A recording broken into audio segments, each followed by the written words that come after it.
Il était une fois une jolie jeune femme de 20 ans nommée Elina. On disait d'elle qu'elle était la fille des hôtels de la ville. Elle menait une vie insouciante, couchant avec des hommes contre de l'argent. Elle croyait que la vie devait être pleinement savourée, et rien ne pourrait l'empêcher d'en profiter au maximum. Tous les hommes, qu'ils soient célibataires ou mariés, voulaient avoir un avant-goût d'elle. Les parents d'Elina, surnommés les croyants, étaient très pieux. Son père était pasteur et fondateur d'une église comptant de nombreux fidèles qu'il dirigeait avec sa femme. Les parents d'Elina l'ont renié à cause de son mode de vie. Elle avait couché avec la moitié des hommes de l'église de son père, ceux qui étaient prêts à lui offrir de l'argent ou des biens matériels. Elle avait subi de nombreux avortements dans le passé et jurait de ne jamais avoir d'enfant. Elle pensait qu'avoir un enfant ruinerait son corps et l'empêcherait de continuer à vivre sa vie insouciante de jeune femme. Un jour, elle commença à se sentir malade et décida d'aller à l'hôpital consulter un médecin. Après plusieurs tests, elle découvrit qu'elle était enceinte. Comme d'habitude, Elina dit au médecin qu'elle voulait se débarrasser du bébé. « Docteur, vous savez comment on fait ?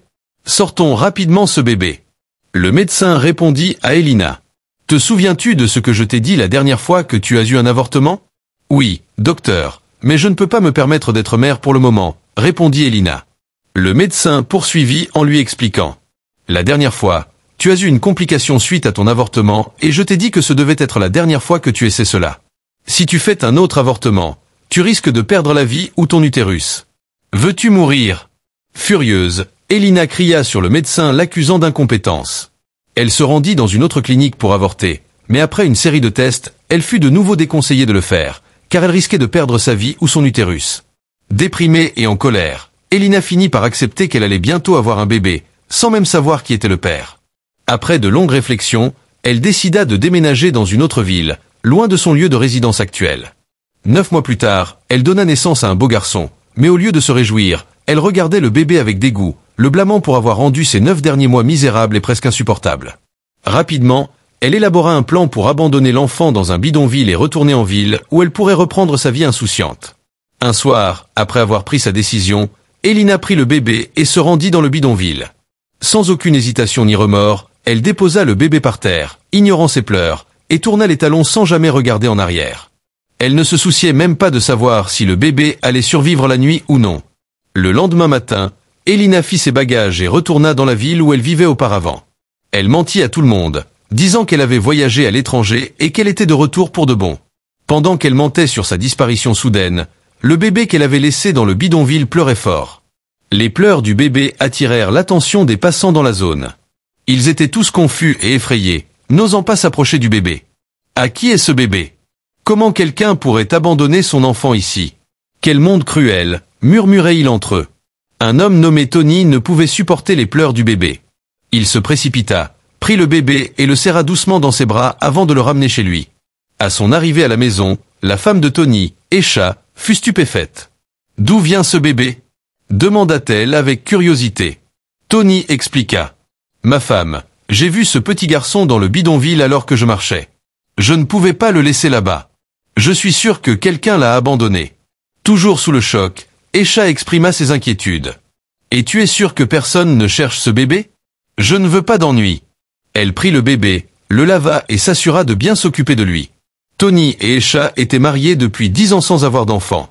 Ils ne savaient pas s'ils faisaient bien en prenant chez eux un enfant étranger, craignant que les gens ne les accusent d'enlèvement s'ils découvraient la vérité.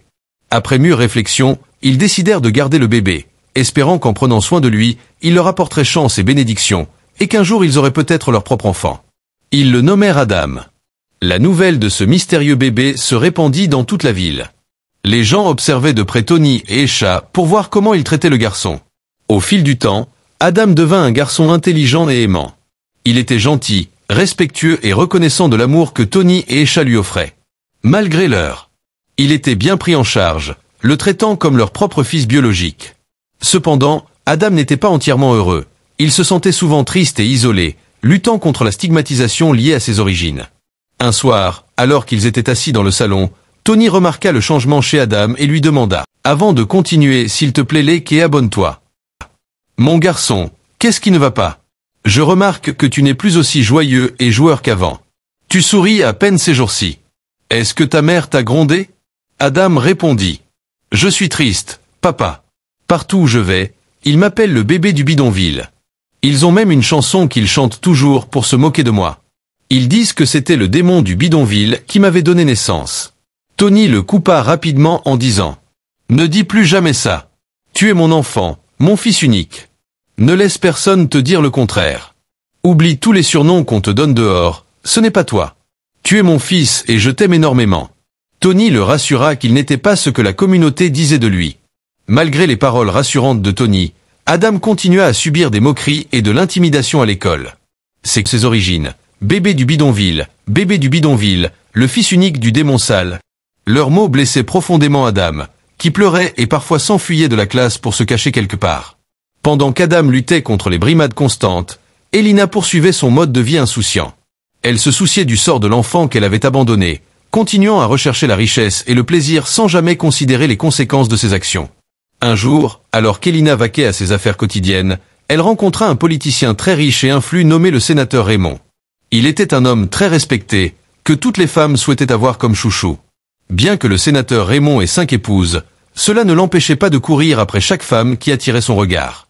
Elina, qui priait depuis longtemps pour le rencontrer, espérait pouvoir obtenir une part de sa fortune. Au fil du temps, ils commencèrent à parler et elle rejoignit la longue liste des concubines du sénateur Raymond. Elle espérait qu'un jour elle deviendrait enfin l'une de ses épouses légales et lui donnerait des enfants. Le niveau de vie d'Elina s'éleva et dans la rue, son statut devint légendaire, car le sénateur Raymond ne manquait pas de la couvrir d'argent. Cependant, après des années de relations, il refusa de l'épouser. Elina, qui vieillissait, devint de plus en plus désespérée. Elle voulait s'installer et voyait en lui un ticket pour sécuriser son avenir. Malgré tous ses efforts, elle n'arrivait pas à concevoir un enfant avec lui. Elina devint misérable et malheureuse. Son incapacité à avoir un enfant la plongea dans le désespoir. Elle visita de nombreux hôpitaux et cliniques pour consulter des spécialistes, mais en vain. Peu à peu, elle en vint à croire que Dieu la punissait pour ses péchés passés. « Ô Dieu, je sais que j'ai fait tant de mauvaises choses dans le passé. S'il te plaît pardonne-moi et accorde-moi cette unique prière. Avoir un enfant pour le sénateur Raymond afin que je devienne sa femme. » Pria Elina, la voix pleine d'espoir. Tandis qu'Elina courait dans tous les sens pour trouver une solution à son problème de fertilité, Adam grandissait contre vent et marée, prouvant à ceux qui le harcelaient qu'ils avaient tort. Il excellait dans ses études et dans d'autres aspects de sa vie, rendant ses parents fiers. Il venait de terminer le lycée en tant que meilleur élève de sa promotion et gagna une bourse pour étudier la discipline de son choix à l'université. Il n'était pas certain de ce qu'il voulait devenir à l'avenir. Tout ce qu'il avait toujours désiré, c'était être assez riche pour aider les enfants abandonnés et les orphelins, car il se sentait chanceux d'avoir été sauvé par ses parents adoptifs, Tony et Esha. Un jour après avoir réfléchi à son avenir, il dit à sa mère Esha : « Maman, je pense que je veux être médecin. Je veux sauver des vies. Je crois que c'est une profession que j'apprécierai toute ma vie. » Esha fut ravi et partagea immédiatement la nouvelle avec Tony. Ils ne pouvaient pas être plus fiers de leur fils. Bien qu'Adam ne soit pas leur enfant biologique, il avait apporté une immense joie dans leur vie, et ils en remerciaient Dieu. Quelques mois plus tard, le destin joua un tour à Elina. Le petit garçon qu'elle avait abandonné des années auparavant choisit de fréquenter une prestigieuse université dans la ville où Elina vivait. Il savait que cette école formait certains des meilleurs médecins du pays. Il s'intégra bien à l'école et commença son parcours pour devenir médecin. 4 ans plus tard, malgré tous ses efforts, la situation d'Elina empirait. Elle restait sans enfant et approchait de la ménopause. Le bonheur quittait lentement son monde, elle devint triste de sa situation avec le sénateur Raymond.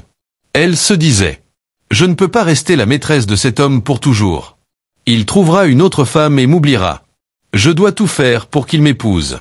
Et s'il mourait aujourd'hui, que gagnerais-je après toutes ces années avec lui ? Peu importe ce que ça me coûtera, je veux devenir la femme du sénateur et rien d'autre. S'il dépense autant pour moi en tant que concubine, imagine combien de sa richesse j'aurais accès en temps. » Que épouse, après avoir cherché des conseils sur la façon de trouver une solution à son infertilité, elle apprit l'existence d'un homme puissant dans une ville voisine qui aidait les personnes incapables d'avoir des enfants. Elle se prépara rapidement et entreprit de se rendre dans cette ville, mais le destin frappa. Elina fut impliquée dans un grave accident de voiture qui coûta la vie à son chauffeur et la plongea dans le coma. L'obscurité envahit son monde alors qu'elle se retrouvait inconsciente sur un lit d'hôpital. Pendant qu'elle était dans le coma, elle commença à avoir le visage de son bébé et revit des flashbacks du moment où elle l'avait abandonné dans le bidonville. Elle n'avait ni amis ni famille pour lui rendre visite ou prier pour son rétablissement. Après quelques semaines en soins intensifs, Elina finit par se réveiller et se mit immédiatement à crier : « Mon garçon ! Mon garçon !» Aidez-moi à retrouver mon garçon. Je veux voir mon garçon, je vous en prie. Abonne-toi pour la partie 2.